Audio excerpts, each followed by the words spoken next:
Hi guys. First of all, welcome to our first ever DevSecOps event. My name's Tom. I'm a principal consultant here at Burns Sheehan, and I specialize in cloud security and DevSecOps. For those of you who don't know Burns Sheehan, we are a specialist tech recruitment agency, and we help tech-driven companies hire great engineers across London and the Northwest. Today, we have security leaders from Improbable, GoCardless, Elsevier, and Skyscanner, and they will be discussing the biggest challenges DevSecOps teams are facing right now and how to bridge the developer and security divide. It'll be an interactive discussion where the panelists will do their best to answer your questions live, so please do use the Q&A function if you have any questions. I'm now going to pass over to Paul, who is our moderator for the day. So Paul, over to you. Excellent. Thanks very much, Tom. Much appreciated, and thanks everybody for joining us this afternoon. It's going to be hopefully a very good, interesting discussion which we're going to have today. But first and foremost, I'd like to introduce the panelists who are going to be taking part today. So first we have Jennifer. Jennifer, can you introduce yourself, please, if that's okay? I think you're on mute, Jennifer. Good to get that one out early. So hey, yeah, I'm Jen Salisbury-Jones. I came into security via training as a pen tester, and I'm now on the defensive side as a senior security engineer at Improbable, who do massive virtual worlds, mostly through gaming, but also other things. Fantastic, thank you. And can I introduce Veronica now, please? Hi everyone, thank you, Paul. My name is Veronica Stamati, and I lead the security tribe of Skyscanner, where I look after a number of security and privacy engineering initiatives. So hopefully a wide experience here to share with you guys. Thanks for having me. Thank you, Veronica. And finally, can I introduce Greg, please? Hi, I'm Greg Smith, working with GoCardless. So we're working to kind of make account-to-account payments really easy. So I work in the product security function and looking at how we secure the product and how we build security into what we do, working really closely with our security operations side as well. Excellent. Thank you very much, Greg. And my name's Paul. I forgot to introduce myself there. My name's Paul Lewis. I am the Senior Director for Cloud Security and Cybersecurity in general at Elsevier. So without further ado, I think what we'll start is we'll be looking at a number of topics throughout today, specifically concentrating on DevSecOps, obviously. But I think one of the really interesting questions when we start talking about DevSecOps is around, creating a low friction security experience. And one of the really interesting questions which I've had to deal with, and I'm sure everybody in the panel has, is how can we really communicate risk effectively to non-security professionals? Veronica, can I come to you on that one first, please? Yeah, thank you, Paul. This is a very interesting question indeed, because most of the times we do speak, I sit within engineering, for example, and we speak with a lot of engineers, especially when you start talking with them, you have an assumption that they do understand all the security elements, that they understand all the technical vulnerabilities, the weaknesses, and what the impacts would be.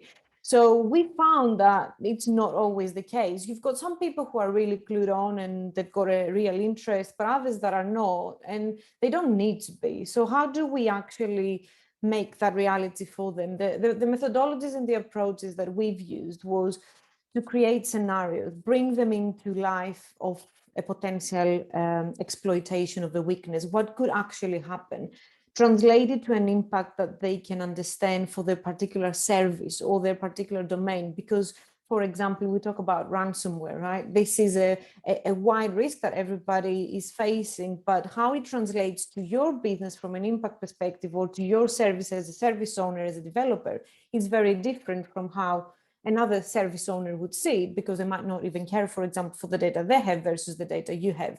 So we tried to utilize the scenario-based approach, and especially as we went further up the stack, then it is very important to talk about the pound value, because that's what engineering leaders, that's what the management, that's what the board, that's what the CX would understand. So we have deployed methodologies such as FAIR, which I would highly recommend to anyone within DevSecOps environments, because we are, data-driven people, and it gives you values, it gives you data, it gives you scenarios. So we use FAIR and Allegro, and we've found that it can really enable us to get there, to translate some things that are very technical to more abstract scenarios that then have an impact that equates to something, be it loss of productivity, be it financial, be it regulatory impact. So then you can tailor it to the audience that you have and really bring that risk to life, with the ultimate goal, of course, to get them to do something for you, right? So Absolutely. yeah, I hope that starts off the discussion a bit more in terms of where we are. Yeah, absolutely. And Jennifer, do those kind of things kind of chime with what you do in your organisation? They do, but often I'm working with, so we have a focus on threat modeling a lot, so a lot of times you're working with teams on engagements, and I use those really as teaching exercises with those teams, because they are the proper experts in their environment. You're sort of coming into their space and you have something to contribute. You know how to think about stride and dread and all the things that you do when you're threat modeling. Fine. But they actually know their system. They know their system far better than you do and far better than you ever will. So using that as a very collaborative process and teaching them as you go, but not teaching them in a sort of patronizing, let's all sit down and do class, though we offer full training and training's brilliant. But sometimes it's just a case of, they often know things that keep them up at night. They might not have thought about risk systematically in the way that you have and that you'd like them to, but they own the system. They probably have a pretty good idea of what might go wrong and what might be bad with that. They might need some help formalizing that and helping to write it down in a structured way and really risk assess it. But I find it very helpful to trust the expertise of the teams I'm working with, particularly when dealing with mature senior engineering teams, and work to sort of augment their knowledge and teach them as they go, but guide them through the process rather than do it for them. And they end up learning while we do that. And then they own these systems. They care about the risks. So I'm in a position where I don't need to make them care about the risks because they own the systems, and helping them understand how to essentially formalize the stuff that keeps them up at night in a much more structured way that they can express, that they can write down, that they can assess, that they can measure, is where I'd rather be than, running more abstract things for some teams. Yeah, so I think you touched on something quite interesting there, which is the word trust, and trusting that the actual teams themselves are experts and they understand exactly what they know. And sometimes it's actually quite good to actually see, well, people don't necessarily know the expertise of the security function, therefore allowing them to experiment and then putting a framework around them is really quite important, isn't it? Yeah, I found it works well. Absolutely, fantastic. Greg, in your experience at Go Cardless, have you seen these kind of things which both Veronica and Jennifer have spoken about? Yeah, I mean, very, very similar actually. I mean, we don't use FAIR currently because we're probably a little bit earlier in the kind of the stages of kind of developing that out than Skyscanner. So we've got a kind of simplified methodology behind it, but it's all backed behind kind of what's the business impact at the end of it. And a lot of the time that will tie back to kind of the actual cost of something, an impact of something happening. But we use an approach where we have kind of what's a 1 in 5, a 1 in 20, or a 1 in 100 type event to help kind of measure the different types of risks there that we can speak to the business about. Okay. And then that way it can help frame actually what's the likelihood of this thing happening and a scenario that goes with it. And it can make it a lot easier particularly for the CX level to understand actually what's the really big things that we need to worry about here and how do we take action on those. Okay. But using the similar approach with threat modeling and working with the teams, and trust is a really important one here, and trusting teams to do the right thing and providing them support when they need it, have both been really valuable. Okay, fantastic. All three of you have mentioned FAIR. Could somebody explain what FAIR actually is? Because not everybody on the call may be aware of what FAIR is. Veronica, can I come to you on that?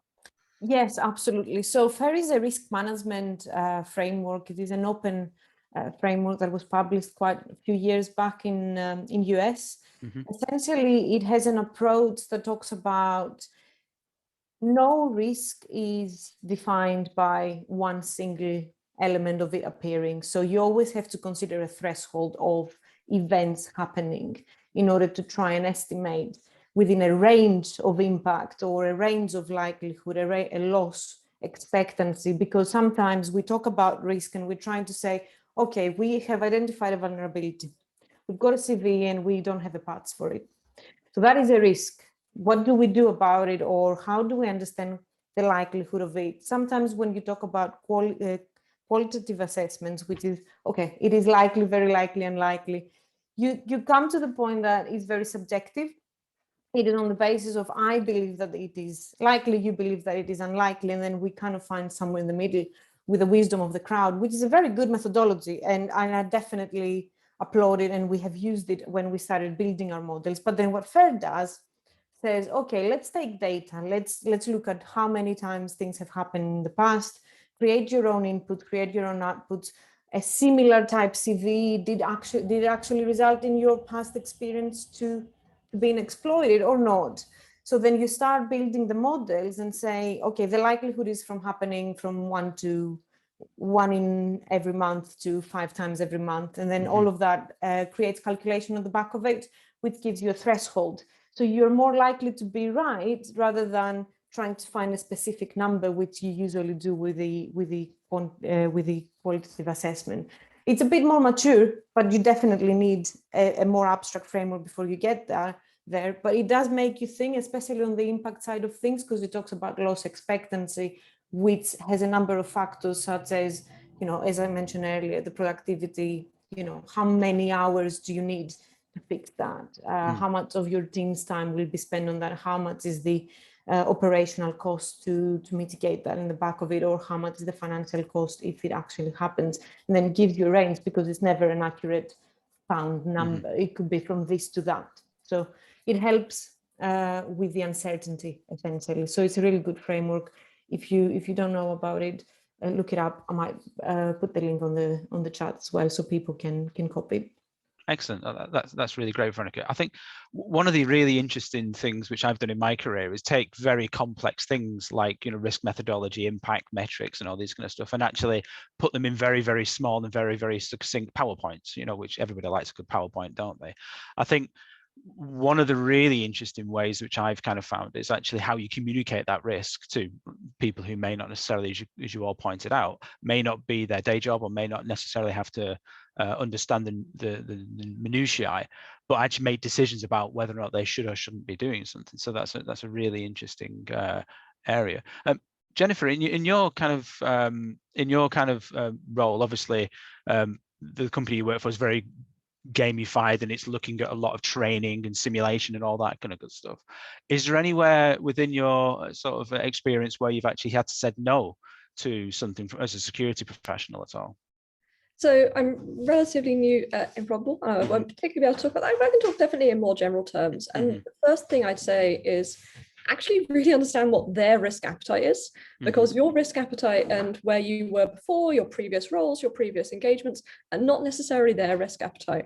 Particularly when you're with younger companies, maybe they have potentially quite an open risk appetite, and even some divisions within more mature companies might have a much more open risk appetite than you expect. So I am really, really careful before I play the no. So even when I was in very large financial institutions, you can't necessarily assume that this is the appropriate place to call the no. You've got to really understand their context. It really is, like always, about context. And if you're definitely certain, you're really certain, this is going live in a few days' time and it's pretty bad, you've first of all got to make sure that you are, like, the ducks are in a row first. So just because you're certain of the risk appetite, you can't just sort of suddenly go escalate it and cause a whole bunch of fuss. You've got to go and talk to those engineers and say, is there anything that'll mitigate this that I haven't understood? Let's test it if we can. Like, can we actually understand? Does this actually have the impact we think it is, before we go screaming to the managing directors that we've got a whole project on the go live deadline? Which you might have to do, but you want to be really certain. And then you want to be able to explain it pithily and concretely and accurate to those, C-level bank people who really don't care about the details. They want to understand cash impact, stop, yes or no. And make sure you understand all of that before you go and talk to them. And in fact, even, sort of fall back on, the sort of thing that I once upon a time learned in media training, of understand what are your 3 talking points where you're going to go and talk to the big C-level people, and what questions might they ask you and what responses should you have. Prep for what you are going to say and make sure you understand and have the backup before you go and explain, yeah, I know you love this project and I know it's huge, but yeah, it can't, no, sorry, it's bad.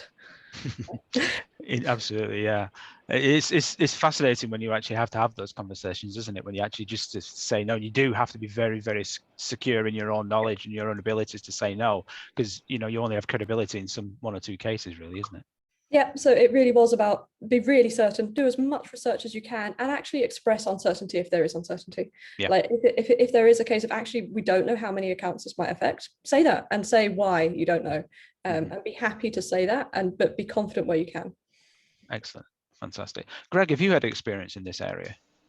Yeah, I mean, from my perspective, like previous to working in GoCardless, I worked in government, where there was definitely more of a house of no, going back in kind of the culture there a long while ago. But there's definitely kind of nuance to it, and you can have a lot greater tolerance to risk if you've got good observability, good recovery strategies, and instant handling as well. So I think if you've got those pillars well established, the risk tolerance is a lot higher, because you're able to recover quickly from something going wrong, and you're able to exercise kind of those muscles when you need to. So it's easier to take a measured risk at that point, which previously in kind of a more risk-averse organisation you might have said no to, because you didn't know if you could recover from it, or if it's kind of a one-way door type decision that once it's implemented you couldn't move back from it. So that helps a lot in how you manage the risk and decide it's something you can take forward. But kind of going back to the point we had earlier on about trusting your engineering teams and what they're doing, they generally have a lot of context about what they're doing, and understand how the systems and services work. So if you've got good trust with those teams, you're more likely to be able to accept that as well, provided it's not something that's clearly a bad idea in terms of something major from that perspective. So in this new world of sort of DevSecOps, Scrum, Agile, all these kind of new methodologies, these more modern methodologies, how would you actually approach that particular sort of quite hot potato, as it were, when you actually do have to say, no, this might not be the best situation? You may even not know about that, actually, the issue is apparent. I think first off is going in there, kind of understand the context first, because if you kind of jump in with kind of, no, you can't do this, stop everything, then you're going to quickly either burn bridges if you've made the wrong choice, or you're not going to have kind of the buy-in from the team and work with them. So before you kind of make any decisions around that, is understand the perspectives that the teams are coming from and what they've considered doing that, because it might just be they haven't considered a particular perspective that from a security side, you know about some of these other areas they may not have considered, and how you work with them to solve those sorts of issues. Okay. Veronica, Jennifer, anything to add on that?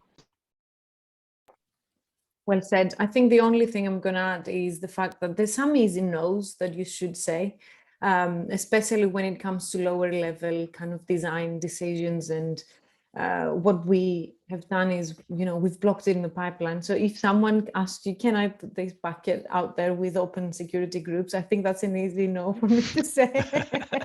Yeah, public S3 buckets, that's brilliant, isn't it? That kind of thing. Changing tack slightly, I think you touched on it there a moment ago, Greg, and I think I'll just come back to you on that because you were the last person to mention it. What is, in your opinion, the best way to demonstrate sort of value as a kind of DevSecOps cybersecurity function to the kind of development squads and the product management and the product owners in general? A lot of it for me is around how you add value to the product, because if you're able to demonstrate security is valuable from kind of people that want and use the product, then teams are much more likely to take account of that in what they're doing from a product perspective and how they're building it. So, for example, in what we do, if you're demonstrating that there's merchant value in having good security features for customers to be able to manage their own security and manage like which accounts are in there and be able to apply good security hygiene in their environments, then the product teams are much more likely to invest in those areas in the product to make sure those features are there. So if we're able to demonstrate there's value to the product and the value to the business in terms of how they operate, that goes a really long way. And likewise, with things like observability around how services are operated and how they're running, and minimizing downtime are key metrics that developed like DevOps organizations care about. So if you can frame those in the right light in terms of it's the metrics that they care about, but it has a security benefit, they're much more likely to pay attention and help you with those as well. So it's drawing the business value to, I could then promote this as a more secure system to the customer, for example, those kind of things. Exactly, yeah, and also from like the sort of teams that are running those services, they don't necessarily want to have a context about we're defended against having a SQL injection in our product, but if you frame that in more of the terms of we're well defended against having downtime or our service becoming overloaded with requests, then that's more in the kind of context that they're working towards and they're working with day to day, and just helping them build those types of checks into their services as well. Okay, fantastic. Jennifer, do you have anything to comment about that? Yeah, I find it works quite well when teams have really clear ownership of their risks. So if teams have really clear understanding, ownership of their risks, and they understand that they own the cybersecurity risks in their area, and you become a trusted advisor that they actually want to talk to, that they actually find it helpful to talk to, the product owner, whoever is responsible for cybersecurity risk and wants to understand it and wants to mitigate it, and they know when they come to the cybersecurity team, they're not going to get, oh, well, you ought to fill out checklist 32B, and then in 2 weeks' time I might read it, and I'm going to say that you haven't given me all the correct paperwork. The sort of thing that we used to do, a lot of security departments used to do, and the teams will just ignore you. That I own cybersecurity risk. I'm not talking to those guys. Whatever. We'll just wing it. It'll be all right. But if they get the idea that no, actually, if we chat to the security guys, they might give us some helpful mitigation, which again, as Greg says, really great point, might help our stability as much as our security. When they clearly own the security and they know that you're going to actually be helpful and you're going to reduce reds on their risk card or tell them where it is so they can actually plan and manage it better, they will keep coming and talking to you. So long as you're actually helpful and friendly and approachable and you're giving them sensible advice and you care about their context and you don't just repeat the standard boring lines that they know and are not interested in. Yeah, that's a really interesting one, isn't it? How do you balance the kind of friendly, helpful benefit side of things versus the ability in some cases to say no? And that's a really difficult trade-off, isn't it, sometimes? Because you do get very embedded within teams as a DevSecOps engineer or a principal. And therefore, how do you kind of separate yourself to be objective? I think is a really, really interesting thing too, isn't it? Yeah, it definitely is, and it can be a challenge. Veronica? Yeah, I think from my experience, it is really important as well to understand their own roadmap and kind of goals overall from the discipline or the wider kind of service ownership perspective. One of the things that we found that helped a lot kind of prove the value of, we're not just saying that this needs to be fixed because it suits us. When we managed to tie it into the roadmap, there were a couple of teams that they were actually looking to migrate new technologies or really consolidate some of the technology that they had to own, because obviously the more autonomy the dev teams have, the more technology some of the production or enablement teams have to manage and correlate. That has another security risk. The more technologies you've got to maintain, the more areas you might have gaps. So when we worked together and understood the roadmap, and we're like, oh, well, we actually want to have 5 approved languages that we use, because we can compliantly or manageably control every single language that we have. We got together and we highlighted the risks from a security point of view of having too many. They brought in their own problems and their own issues of having too many. And then on that basis, they actually found that some of the security elements, they tipped the decision of, for example, streamlining what we had in technology A or frameworks or languages and so on and so forth. And that's where the value really came. And I think that's quite an interesting scenario there, because you can understand what they are trying to achieve and then build in your own asks as part of, well, actually, we will enable you to do this quicker if you also help us. So it's kind of like, give me your hand to help you. And you help me sort of situation. Yeah.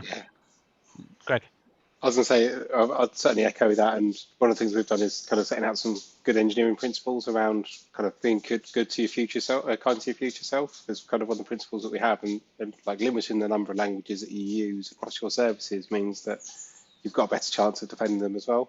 But also kind of trying to build a paved road for securities or for teams is really useful. So we work really closely with our infrastructure team that helps build kind of standardized patterns about how you go about deploying services. So kind of the example earlier on where the clear now about having a completely publicly open S3 bucket is kind of a no-brainer from that point of view. So if you give people the standardized patterns and configuration, so you've got the guardrails in place, it's a really good way of doing it. And then if they choose that they need to build something that's off that path, they can do that, but they need to look at what the risks are associated to it. It's a slightly higher friction path to go down there.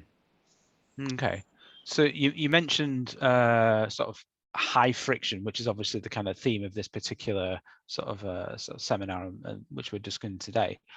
Are there any kind of ways in which the security team or the DevSecOps function can almost replicate themselves, for want of a better description, to say, actually, we can't be everywhere all the time? Is there any kind of methodologies, anybody, and this is a general question to everybody on the panel here, any kind of methodologies about how you can almost provide good quality, timely advice to sort of development teams or squads when necessary? It's definitely a scaling problem for us in terms of like how do you replicate yourselves. So we've taken very much an approach of trying to provide guardrails and guidelines as much as possible. So most of what we do is delivery through others. So if you're able to set good product roadmaps with the teams and work with them when they're doing their planning, you can help preempt some of the potential security pitfalls that may come up and try and design those out earlier on, and work with the teams to kind of build the roadmap so that they're taking account of security and what they're doing early, and having the good kind of checklist built into your GitHub pipeline. So when you've got code that is being changed, that's going to be a higher risk, you've got some triggers there to help make sure you've got the engagement there when you need it, so you can prioritize where you put your effort. Okay, fantastic. Jennifer. So in previous roles, I found where, I was a very small security team in a startup, or a security team of just me, I found it super effective to just, talking to the engineering team, particularly in a small company, the engineering team, a couple of them, maybe 5%, are actually going to like security. Maybe some more. They're actually going to be the ones that don't just really like security, but they are stoked on security. They watch the DEF CON videos, and security is their thing. They're still an engineer, and they're really an engineer, not a security engineer. Maybe they don't have loads of expertise, maybe they don't have loads of experience, but they've got an interest. And I mean, the term is generally security champions, very hackneyed, but it really works. When you are really limited, I was limited to just me, and I had only so much time in the day, you find those people potentially just through delivering training and seeing who's engaging, just by talking to the engineers if you're in a small team, and like nabbing them. Right, you paid attention and you asked 2 questions, so I'm going to nab you, and like supporting them, talking to them, asking them what their security interests are, and giving them resources, just like chatter, like normal, non-formal chatter with them, and helping them develop their security interests. And either for a formal process or not, then they'll start talking to you about, actually, we were doing this thing and I was worried about this. Is this a thing? And then you use that as a teaching experience. Maybe they're right and they've actually uncovered a massive bug. Top work. Give them as much praise as you can and encourage them to keep doing that. The amount of engineers who just have a great nose for bugs in their code, and you just need to encourage and teach gently as they do it. And yeah, then they'll be your best eyes and ears. And they will raise things that you could never understand because they're experts in systems that are not your expertise. Absolutely. So have you implemented a kind of security champions program in your previous career then? Never formally, but effectively informally, if that makes sense. A relatively small startup, around 150 people. So, but yeah, absolutely. There was a sort of informal set of engineers who were the ones who were really security engaged. And it's a case of keeping them engaged and getting them more engaged and helping them develop that. So when there are pen tests, make sure they're on the calls, really boring stuff. Make sure they're on the calls with the pen testers because they think pen tests are exciting, which, I mean, as a former pen tester, no, they aren't. But to an engineer, they're super exciting. You get to talk to them, and make sure that, if we need an SME for those pen testers, include them on the list. Make sure they're aware and involved and getting more and more engaged. Do it gradually. Make sure you check with the line manager that it's appropriate for the amount of time you're taking up. And generally, they're pretty happy to have a security eyes and ears on the team. It works great. And also, you're helping the career development of those, potentially younger engineers who might end up being security engineers down the line. That's a really good bit of advice. One of the interesting things is actually keeping the engagement, isn't it? And making sure that people don't just kind of fall off, as it were, because everything's really exciting at the beginning, and then all of a sudden it's like, oh, this is how you actually have to manage a patch management or vulnerability management sort of process, and it's not the most exciting thing deploying patches on a Tuesday, is it really? So I think that's a really interesting observation. Greg, Veronica, have you been involved in a kind of security champions program at all? Yeah, I'd echo everything that Greg and Jennifer have said so far. We kind of do all of these. We have a formal security champions model in Skyscanner. We found that it works much better for teams that their kind of engineering leadership as well has the same interest and they really kind of go for it.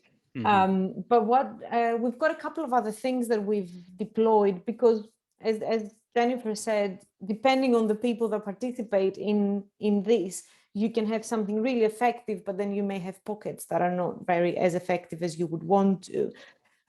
We try to gamify, and maybe Improbable and gaming is coming a lot here, but we try to gamify and give scores to people, not to grade them and not to people specifically, but to tribes and squads. So you've got like a security maturity score, and there's a leaderboard, and people can see where they sit. And that really drove the engagement as well, because people were saying, well, we need to raise our scores. How do we do it? Then they were going to the security champion who we had trained to understand how the security scores work. And then the problems, all the areas that were not really catered for or looked after in terms of like, oh, we actually don't fit here or we don't fit there. We managed to find the areas and the gaps. And the second one we have recently started doing, which is proving so far really good, is secondment. So we take some of our security engineers and we second them into a particular tribe on a particular squad where there might be risk. So, for example, we had a security engineer who was working really, really closely with app kind of web developers and the app team, but end-to-end really being part of their day-to-day meetings, stand-ups and all of these things. And we do the opposite as well. So if there is a developer that has a very particular interest in security, we bring them in for like, say, a quarter or 6 months. They become part of the security team, obviously arranged through the program of the company, but they have that opportunity. Then they take all the knowledge and they bring it back to the tribes and the squads once they've completed their secondment. And it works quite well than just doing it as a security champion, which you also have to do all the other things that you've got on your day-to-day basis. Oh, okay, that sounds brilliant, actually. That sounds like, because secondments are always quite tricky because you have to convince the managers to kind of let one of their sort of team members go, and they have to then backfill and so on and so forth. Yeah, so it's always quite tricky to kind of get that thing. But it sounds like you've done a really good job there. Greg, have you got any comments on that? Yeah, I think the idea around secondments is a really great one. It's not something we're able to do at the moment, just in terms of capacity for the team, and so we have a more kind of informal kind of approach for security champions.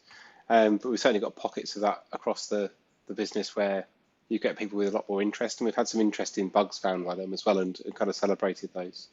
But in terms of kind of driving up engagement, kind of running some lunch and learn sessions around kind of issues that have come up in our services, or going through bug bounty reports that have been quite interesting from that point of view, to raise the bar and understanding about how these issues manifest and how they crop up. But having a really good culture around postmortems helps with this as well, because if you've got a good culture in terms of investigating why an incident happened or why something went wrong, you can quite often get to the bottom of these, and that helps drive understanding, and engineers don't want their services to break. or very broken. So that's a good way of kind of driving engagement from a security side as well, where you can pick these up and help teams or help understand a particular area that we should pay more focus to in terms of education or giving them assistance with. Because a lot of the time they'll have expertise in particular areas, but they might be lacking in a particular domain. And if you're able to help raise the bar of their understanding, they'll invest time in that and want to fix that type of kind of deficiency in their services as well. Okay, fantastic. Jennifer, I've noticed you've come off mute. Yeah, well, I was just going to say I strongly echo postmortems, but particularly blameless postmortems. They have to be postmortems that the engineers are happy engaging with, and everyone honestly saying, we actually knew this wasn't perfect, we weren't aware this wasn't perfect, and really understanding what they understood and what they didn't understand, and what was expected and what wasn't expected. Because you've got to be trusting and collaborating with your engineers in postmortems, not looking for who did the stupid code. It's like, no git blame, it's not helpful. Yeah, absolutely. Getting the trust is actually quite crucial. Blameless retros are, quite crucial in kind of making sure that you can actually figure out root cause analysis and all those kind of areas. Absolutely. Yeah, we've started to use, well, some of our teams also use pre-mortems to help try and preempt what could go wrong. And it's kind of similar along the lines of kind of doing threat modeling and scenarios, but with kind of a different name behind it. But it's much more product focused generally. But we found pre-mortems can be quite a useful way of introducing teams to thinking about the security threats of their services as well. So although you might not do formalized threat modeling with them at that stage, it can help them think about some of the big handfuls of things that might go wrong. So is that similar to kind of abuse and misuse cases, those kind of things? Or? In effect, yeah. So like before a product launches, from the whole gamut of the product's kind of life cycle, what things could go wrong, what things do we need to watch out for, are there particular stakeholders we need to engage with, that sort of stuff. So it's a bit of a combination between kind of the product launch side of things or product engagement, but also if we launch this service and we have a big spike in requests, what do we do? Or if we launch this and something doesn't work properly, how do we recover from it or deal with it? So try to deal with some of the uncertainties before you've actually launched a product. Okay, that's really, I've never heard that particular phrase before. That sounds like a really thing I might steal for my kind of endeavors actually. Yeah, I'll see if I can find the link, because I think it was a professor who introduced it in like the late 90s originally. I'll see if I can find the link. I'm only 20 years behind the curve, then that's not too bad then, I suppose, is it? Changing topics slightly, we've discussed a lot about the kind of the softer side of sort of cybersecurity and DevSecOps. I think it'd be really useful just to kind of touch on one or kind of two technical sort of topics as well. And one particular area which is close to my heart, and I'm assuming close to many people's heart who work within security, is infrastructure as code. And the use of infrastructure as code and how we actually sort of can utilize all that really good practice, which is necessarily a security initiative, but it's a just general kind of cloud type, Terraform type, cloud formation type area. So does anybody have any sort of like thoughts about how we as security professionals can utilize infrastructure as code, or any kind of offshoots of that? So, formalization, standardization, policy as code, and so on and so forth. I think there's going to be a big shift over the next couple of years towards kind of policy as code. I think some of the tool sets that are there are kind of consolidate a bit more. So certainly we use GCP primarily as our cloud provider. And if you look at AWS, there's a much more mature kind of market for policy as code and having those checks within your pipelines to help with that, whereas GCP is much less mature from that perspective. But if you're using things like Kubernetes, then there's a lot more out there that works with those services and systems, and you can build those checks in at runtime as well. But it's a lot of work to do that as well if you're doing it from the ground zero. So if you can get the development teams to start to build these checks in to what they're doing as part of their normal day-to-day checks for their code pipeline as part of your SDLC, you can get a lot of value from that without it necessarily just being security-specific checks either. So that's the approach that we're gradually taking in terms of building those types of checks out. Okay, fantastic. Do you have any experience in rolling out policy as code type sort of tools and techniques at all? Mainly with using kind of the kind of CI checks for the most part of building those in there. But just making sure that any of the checks you build in there run really fast, because if you add a lot of friction in the code pipeline for developers, and your tests start to take minutes longer to run, you're going to quite quickly get angry engineers on your case around why you're slowing their velocity down. So there's definitely a balance between the two, and considering having a parallel pipeline for some of these checks as well. Okay, yeah, Jennifer, I noticed that you were nodding quite vigorously then around slowness of pipelines. And don't fail the build unless you're really, really sure. I mean, if you're introducing a check and you're pretty sure it's going to work, then put it on a flag and don't break other people's builds unless you're really, really confident it's breaking on like OpenS3 buckets or something stupid. Like, you know, if there's any doubt, don't break other people's builds. Okay. Yeah, I suppose you don't want to kind of slow things down and break things, as you quite rightly say. Veronica. I've just got a couple of points here, because we've been trying to build quite a lot of the non-easily interpretable requirements of things like privacy in infrastructure as code, and it has proven a real tricky experience. So I'd like to share it. We were looking at things such as retention, because there's some things like secrets, for example. We had to build our own code in order to take some of the stacks. Actually, it's open source. You can find it on GitHub, on Skyscanner. So we've got a couple of pieces that we've written ourselves to check things like, hard-coded secrets and stuff like that. But these days, there's so many tools out there. Just go and get one open source one and you fix that. Then we started to add tags and metadata into our services. So we want to know if this is particularly in scope of PCI, or if it is in scope of SOX compliance, or if it handles personal data. And then the policy that we apply is very different. We're still building on that, so I'm not going to say we're done. What we managed to do in order to mitigate the risk of blocking them live or having too lengthy checks, we have retro checks that run every night. So we've got jobs that go on and check the stacks after they have been deployed. So then we have a balanced approach. The quick checks, things like secrets, and a couple of rule checks, policies about configurations, what's open, what's not open, and all of that stuff run in real time in the CI. There's some CD, continuous development steps, checks that we do. If you have this tag, i.e. PCI, you cannot deploy in any other cluster apart from this one. So we block you, certain things like that, which has helped. Because then we've got different controls in that cluster, for example. So yeah, just a little bit hands-on experience, probably, if it helps. We've taken these two approaches because, yeah, some things have to run for a while. Yeah, I'd echo that one too, Veronica, in terms of the approach. I think that's a really good way of doing it. That's something we're trying to, gradually adopting from my perspective as well. But we're also looking at using Spotify's we're starting to use Spotify's Backstage to help have like a developer portal.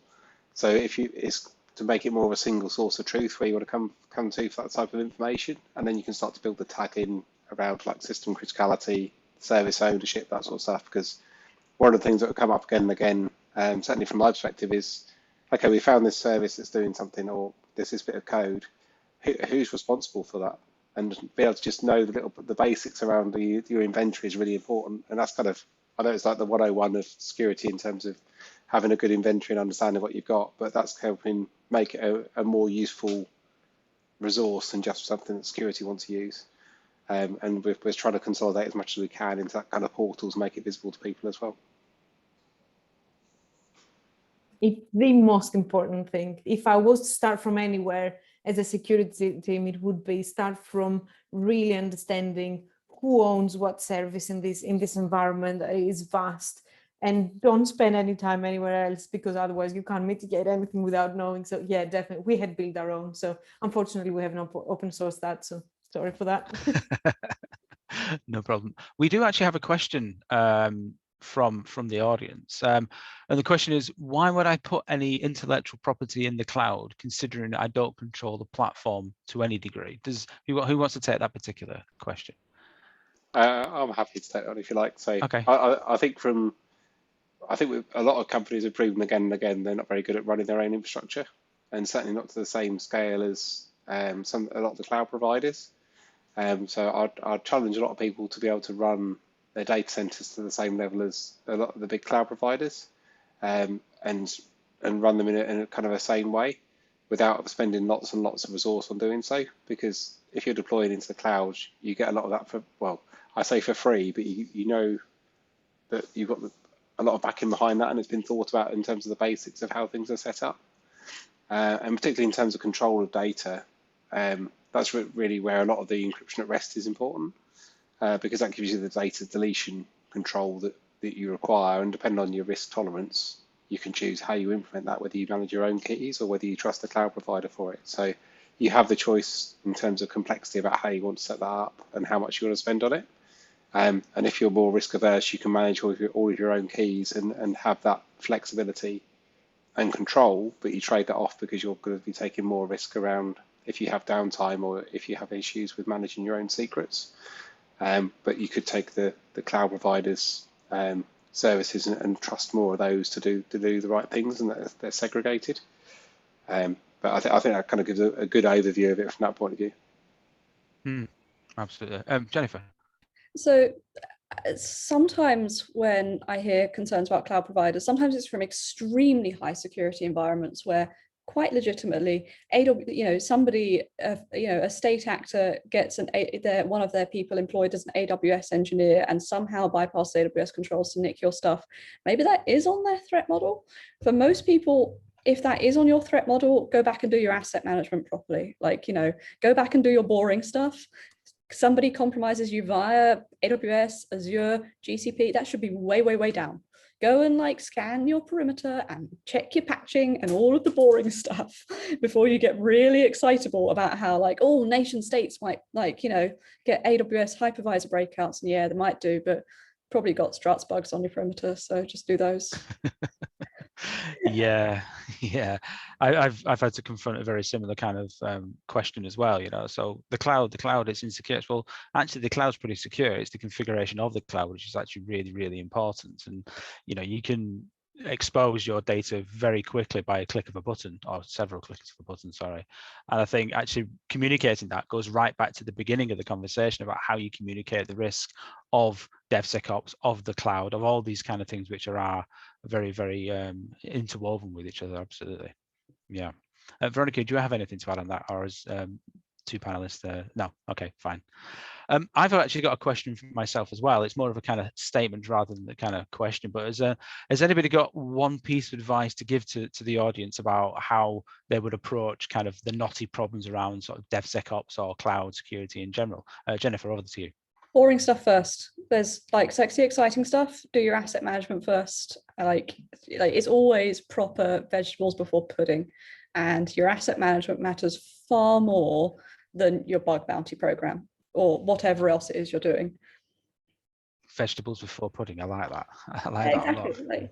A lot. Do your boring homework stuff before you go play games. Whatever it is, however you're going to express it.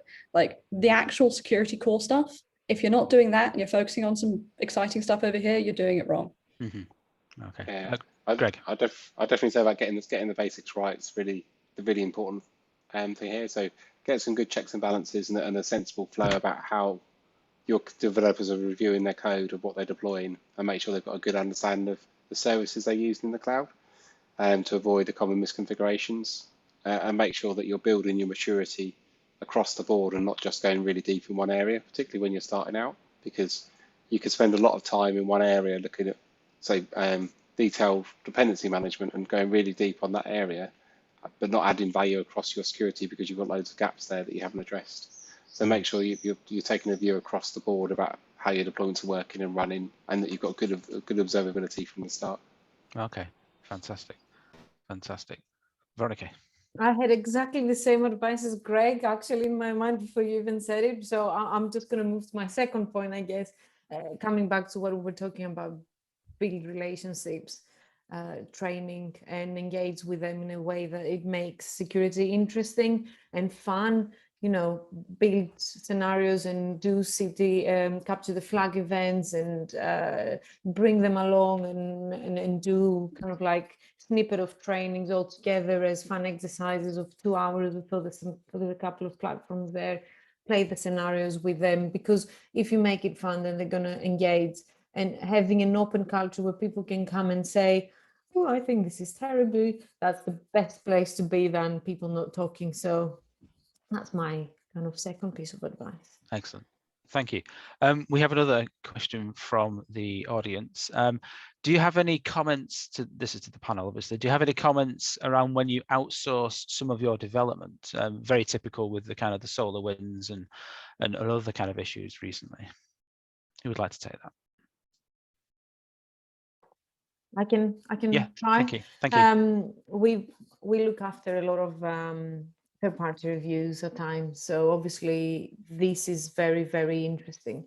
We don't necessarily have that. We don't have this engagement, but I did have it in the past in other places that I've been, and it was one of the key criteria that I would encourage people to apply when they do due diligence, because, okay, you look at, do you have the policies right? And do you do your patching right? And how is your machines built? And do you have antiviruses and all of that stuff? Coming back to all the basics that we said previously, Jennifer and Greg mentioned, you still have to check the same things for your outsourced partner. But I think one of the really important things to check is their mentality around change, their culture. How do they build code? What are the things that they're important to them? Do they have the same, do they have the level of checks that we talked about in terms of configuration as code? Like, do they have the third-party library dependencies? Like some of the basic stuff. If you find that they don't, then they're not the right partner to build your code. You might find, I have seen in the past, some of the people that they're very small niche companies, also they're amazing in building code.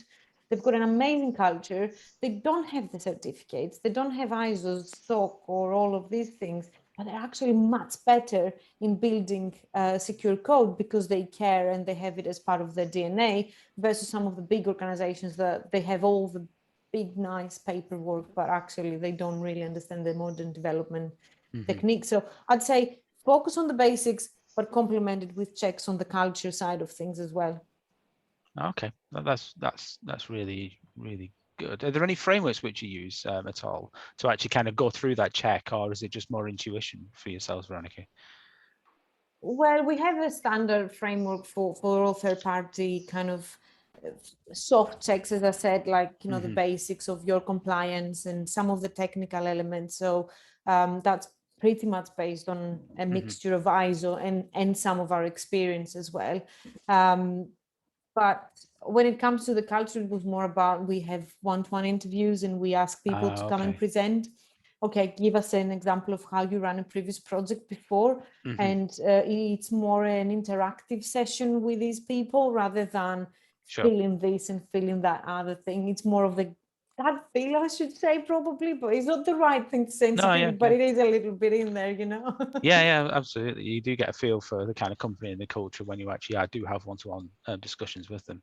Greg, I'm not sure you come off mute there.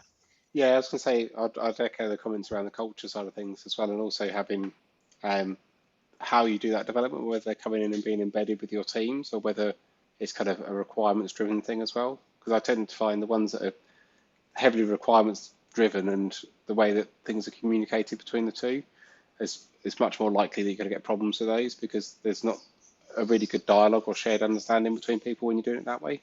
Whereas if you can get really good comms between people and they're working well together and have got a shared understanding about what they're building, you're much more likely to get a good outcome from it. And in terms of if you're talking like outsourced development in terms of like going and buying a product or a SaaS service instead of or building something bespoke, looking at how that company manages instance and how they work with recovery and that side of it is really important as well, because if something goes wrong, are they able to respond to it in a meaningful way, and are they able to deal with it and help work through that problem rather than take a long time or not respond to it in a meaningful way? Yeah, absolutely. Asking the kind of cheeky question of have you had a security incident in the last 6 or 12 months is always a really interesting discussion to have with people, as you can imagine. So, Jennifer, we're coming to the end of our time. Do you have any comments on that? No, other than when I do, sometimes you have paper reviews to do, and when doing the paper review, my only tip is to always check the scope of what they put in for the paper review. If they've given you pen test results, does it actually cover what you think it does? Oh, I think we've lost Jennifer there, unfortunately. I think one of the really interesting challenges with kind of third parties is actually making sure that they are going to do what they're going to do, and B, they actually, as Jennifer was just mentioning, the kind of the scope. You know, I have seen ISO 27000 certifications and saying, yeah, we're certified, but in actual fact, you just end up having a very small room just outside of Manchester, which is in scope, and it doesn't actually encompass the systems and services which you're interested in. So you're back with us, Jennifer. I am. Yeah, apologies. I wasn't paying attention to my MacBook battery, so now my phone. Oh dear. Yeah, I think that covers everything I wanted to say. So okay, good. Thank you. Fantastic. So we're coming rapidly to the end of this session. We've got 2 minutes. So just from a recap from my perspective, it's been a really, really interesting discussion, actually. I think a lot of the conversation we've had has not been technology focused. I think it's been about relationships and about the human sides and the kind of the kind of almost the nicer end of the security spectrum, for want of a better description. I think we're all as a sector and as a set of professionals, and realizing that actually it's not about technology solely. It's around being able to understand the relationships with developers, with senior managers, and with the executives. So from me, thank you. It's been a really, really interesting sort of panel session, and I'll hand you back to Tom now, if that's okay. Tom, over to you. Yeah, thank you very, very much, Paul. I thought that was great, and a massive thank you to Greg, Veronica, and Jen too. Just so everybody knows, we will be sharing the recording of this event on YouTube, and we're also going to be writing a follow-up blog, which will be shared with all of you. So also, if you think of any colleagues or friends who weren't able to attend today, if you could let them know about that, that would be great. I'd also like to say a massive thanks to everybody that has attended today. We all hope that you've enjoyed the discussion, and I look forward to catching up with you all over the next few days and hearing your feedback.